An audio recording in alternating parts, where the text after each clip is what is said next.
जेराव थाइजौ फिथाइया बारा थायो बे जायगाखौ हदाय अन्थाइ बारा खुबैयो।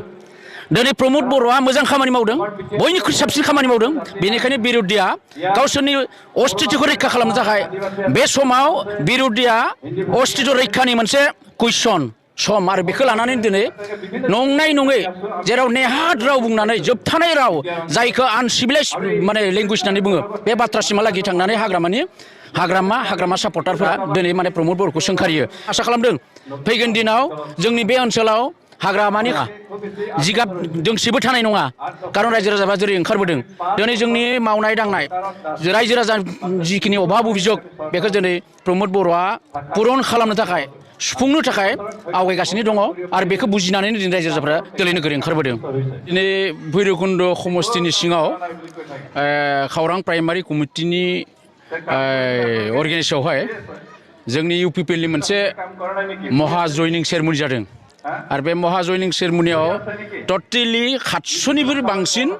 माने बिपिएफनि सोद्रोमाफोरा दिनै गोसो गोथारै फैनानै बेयाव जयेन जाफैदों आरो जोंनि इउपिपिएलनि हान्जानिफ्राय बिथांमोनखौ जों गोसो गोथारै बरायदों आरो बे मोनसे जयनिं बे महा जयनिं सेरेमनिनि गेजेरजों जों बेखौनो रायजोफोरनो मेसेज होनो नागिरो दे जोंखौ दिनैनि दिनाव हाग्रामाया जिबायदि 2 नाम्बार बे जयनिं सेरेमनि खालामनानै गावनि मानसिखौनो गावनो घुरायनानै जिखिनि जयनिं सेरेमनि खालामबाय थादों, नाथाय दिनै जोंनि नैबे जयनिं सेरेमनियाव दिनै रायजो राजाफ्रा मिथिनो मोनगोन दे हसाकै बिपिएफनि बांसिन मिसुलिया बांसिन डुप्लिकेट सिन्ताधाराखौ रायजो राजाफ्रा हमनो हाखानानै दिनै बिथांमोनजों रावबो आवगायलाङाखै। टटेलि दिनै नैबे प्राइमारि कमिटि आन्थायाव मोनसे प्राइमारि हाग्रामानि बा बिपिएफनि जयनिं सेरेमनियाव गावसोरनि मानसिखौ लाना मोनसे ब्लकनि गेजेराव 1000-1200 मानसि ज' जायो। 1000-1200नि गेजेराव बिथांमोना 1700 जयेन जादों होननानै बुङो, नाथाय दिनै जोंना नैबेहाय 700 जन मोनसे प्राइमारिनि आन्दारावनो बिपिएफनि रायजो राजाफ्रा दोलै नोगोरै ओंखारबोनानै जयेन जाफैदों। आं बरायदों बिथांमोनखौ दे जोंनि इउपिपिएलआव बिथांमोना गोसो गोथारै फैनो, खारन दिनैनि दिनाव बिटिसिनि जौगानायनि थाखाय प्रमद बर'नि दैदेननाय जि सरकार बे सरकारा समग्र बिटिसि ओनसोलनि गासैबो बिथिङाव सोलोंथाइनि बिथिङानो जा देहानि बिथिङानो जा गासिबो बिथिङाव मोनसे जौगानाय फैदों, परिबर्तन फैदों आरो बे परिबर्तनखौ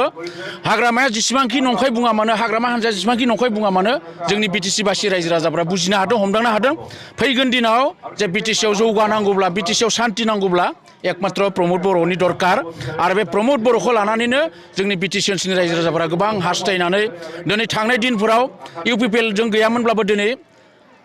इउपिपिएलआव फैदों, इउपिपिएलआव दोलै नोगोरै ओंखारफैदों। जों रावखौबो बेयाव माबायाखै, गासिबो गावबा गाव न'खरनिफ्राय ओंखारफैनानै दिनै इउपिपिएल हान्जायाव जयेन जाफैदों आरो बेनिखायनो जोबोद गोजोननाय मोनदों आरो आं आसा खालामदों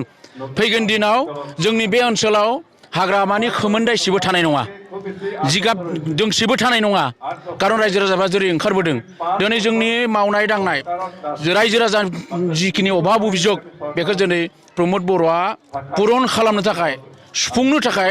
आवगायगासिनो दङ आरो बेखौ बुजिनानैनो दिनै रायजो राजाफ्रा दोलै नोगोरै ओंखारबोदों। इउपिपिएलखौ दिनैनि दिनाव सोंखारिनाया जाहैबाय बिरोधि दल आरो बिरोधि दला सोंखारिखानांगोन आरो जेरैबायदि प्रमद बर'खौ सोंखारियो बे सोंखारिनायनि एकमात्र कारना जाबाय जेराव थाइजौ फिथाइया बारा थायो बे जायगाखौ हदाय अन्थाइ बारा खुबैयो।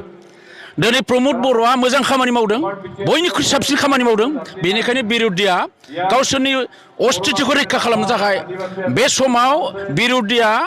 अस्तित्व रैखानि मोनसे कुइसन सम आरो बेखौ लानानै दिनै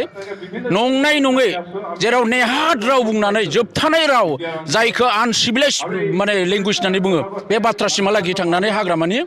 हाग्रामा सापर्टारफोरा रायजो राजाफोरा दिनै माने प्रमद बर'खौ सोंखारियो। बे जाबाय जेननायनि मोनसे लक्षन। दिनैनि दिनाव हाग्रामा हान्जायादि जेनबाय, हाग्रामा हान्जायादि जोब्बाय बेखौ फोरमायनाय जायो, खारन बिथांमोननि बुंनाय रावनिफ्राय बिथांमोननि जिथु सिन्ताधारानिफ्राय जों बेखौनो हमनो हायो।